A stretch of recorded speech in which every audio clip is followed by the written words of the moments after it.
Assalamualaikum warahmatullahi wabarakatuh. Jumpa lagi dengan Bro Channel pendidikan dan pembelajaran yang ingin selalu berbagi info dan tutorial dengan sahabat Bro Channel dimanapun berada. Oke, pada kesempatan kali ini seperti biasa Bro Channel selalu berdoa untuk kesehatan sahabat Bro Channel dimanapun berada. Semoga semuanya dalam keadaan sehat walafiat dan selalu mendapat lindungan dari Allah Subhanahu wa Ta'ala. Amin, amin ya Rabbal 'Alamin. Sahabat Bro Channel dimanapun berada, pada kesempatan kali ini saya akan meneruskan pembahasan soal persiapan tes P3K dan CPNS tahun 2021. Kali ini yang dibahas adalah soal untuk kompetensi pedagogik dan profesional. Di sini dipersembahkan untuk para guru honorer yang sedang mempersiapkan diri mengikuti tes sebaik mungkin. Oleh karena itu, silakan simak baik-baik video ini sampai habis. Jangan lupa like and subscribe bagi sahabat semua yang baru bergabung dengan channel ini. Selanjutnya, jika video ini bermanfaat, silahkan share dengan sahabat yang lain yang sama-sama sedang mempersiapkan diri. Oke, sahabat Bro Channel dimanapun berada, mari kita menuju ke pokok pembahasan. Nomor 1, status sosial dan latar belakang budaya yang berbeda dari setiap anggota masyarakat memunculkan adanya ideolek, dialek, dan ragam bahasa. Hal ini menunjukkan bahwa bahasa itu bersifat A. konvensional, B. unik, C. dinamis, D. variasi, dan E. produktif. Nah, kita lihat sekarang kunci jawabannya. Jawabannya adalah D. bervariasi. Nah, pembahasannya, setiap anggota masyarakat suatu bangsa biasanya terdiri dari berbagai status sosial dari latar belakang budaya yang tidak sama sehingga bahasa yang digunakan pun menjadi bervariasi. Ada 3 istilah dalam variasi bahasa. Yang pertama, idiolek. Nah, ini idiolek. Artinya ragam bahasa yang bersifat perorangan. Yang kedua, dialek adalah variasi bahasa sekelompok anggota masyarakat pada suatu tempat atau suatu waktu. 3, ragam adalah variasi bahasa yang digunakan dalam situasi tertentu, dalam kurung ragam baku dan ragam tidak baku. Nah, munculnya variasi bahasa tersebut menunjukkan bahwa bahasa itu bersifat variasi. Jadi untuk nomor 1 jawabannya adalah D, ya, bervariasi.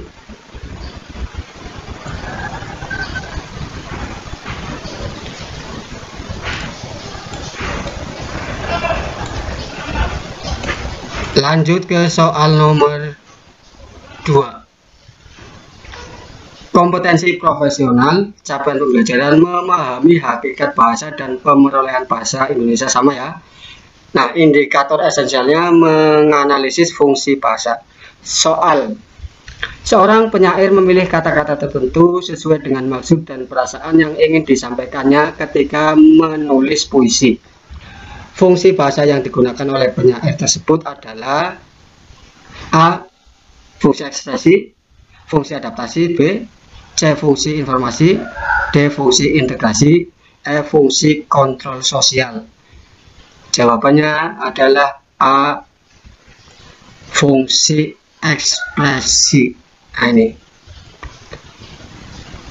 keterangannya, sebagai alat komunikasi bahasa mempunyai fungsi sebagai fungsi informasi, ya, karena menyampaikan informasi timbal balik antara anggota keluarga maupun masyarakat.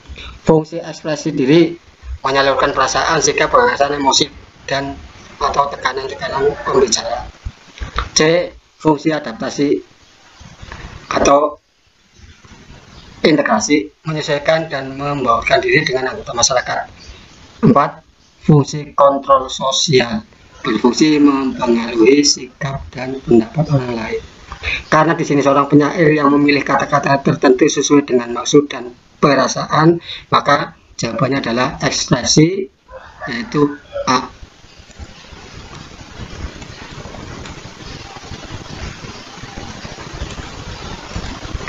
Lanjut ke soal nomor 3. Kompetensi sama profesional, capaiannya juga sama, indikatornya mengidentifikasi pemerolehan bahasa. Jadi masih sama ini antara kompetensi, capaian, dan indikator.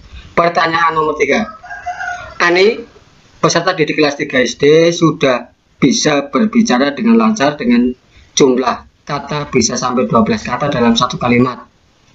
Ani juga sudah dapat memahami penjelasan guru di kelas sehingga mampu mengikuti pelajaran dengan baik. Hal ini menunjukkan bahwa Ani berada pada fase A. Pragmatik, B. Semantik, C. Sintaksis, D. Morfologis, E. Fonologis. Nah ini keterampilan berbahasa ya, ini istilah-istilah dalam bahasa. Jawaban yang benar menurut kunci adalah B. Namanya semantik. Nah, semantik ini ya,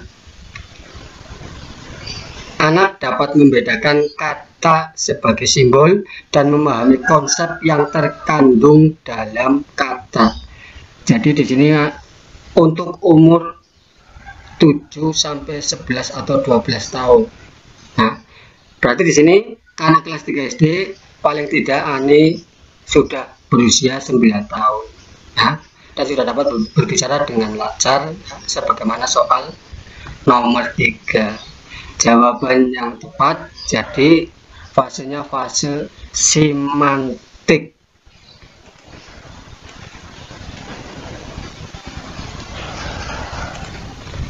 Oke, sekarang soal berikut, soal nomor 4. Di sini kompetensinya profesional, capaian pembelajarannya menguasai dasar-dasar kaidah bahasa Indonesia dengan rujukan penggunaan bahasa Indonesia yang baik dan benar. Kemudian indikator esensialnya mengidentifikasi fonem bahasa Indonesia.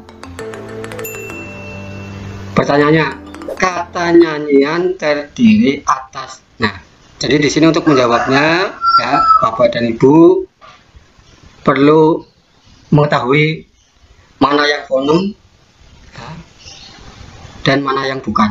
Nah ini khususnya bagi Bapak Ibu guru yang bukan mata pelajaran bahasa Indonesia yang diampunya, karena kalau bahasa Indonesia saya yakin mereka sudah memahami, tapi bagi guru IPA, matematika dan lain sebagainya barangkali terlupakan karena ini kan pelajaran masa yang lalu. Nah di sini pertanyaannya, nyanyian yang terdiri atas titik-titik di sini 8 fonem untuk A ya, ini ya, yaitu N, Y, A, N, Y, I, A, N. B 6 fonem N, Y, A dan lain sebagainya. 6 fonem, 4 fonem, 3 fonem. Nah jawaban yang benar menurut kunci adalah C, yaitu 6 fonem terdiri atas V, N ini ya, N, A, N, I, A, N. Nah, pengertian fonem di sini, fonem adalah suatu bunyi bahasa terkecil di dalam kata yang berfungsi membedakan bentuk dan makna. Fonem tidak mempunyai makna. Yang mempunyai makna adalah kata yang memang berunsurkan fonem-fonem. Kata nyanyian mengandung unsur fonem-fonem N, A, N, I, A, N. Ini. Jadi jawabannya adalah yang C.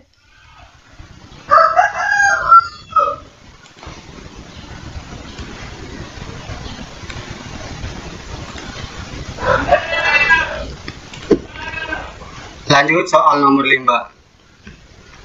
Kompetensi profesional, capaian pembelajarannya menguasai dasar-dasar kaidah bahasa Indonesia sebagai rujukan penggunaan bahasa Indonesia yang baik dan benar, mengidentifikasi suku kata.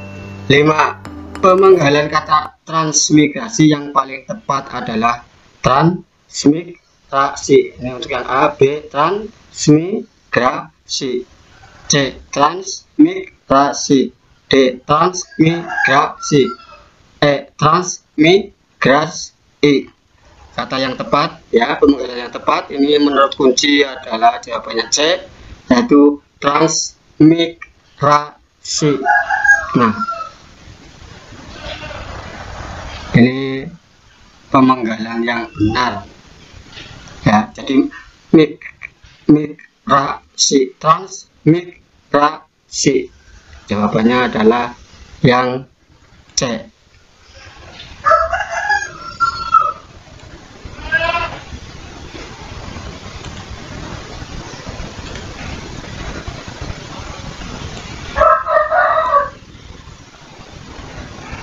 Nah, di sini keterangannya ada V berarti abai suatu.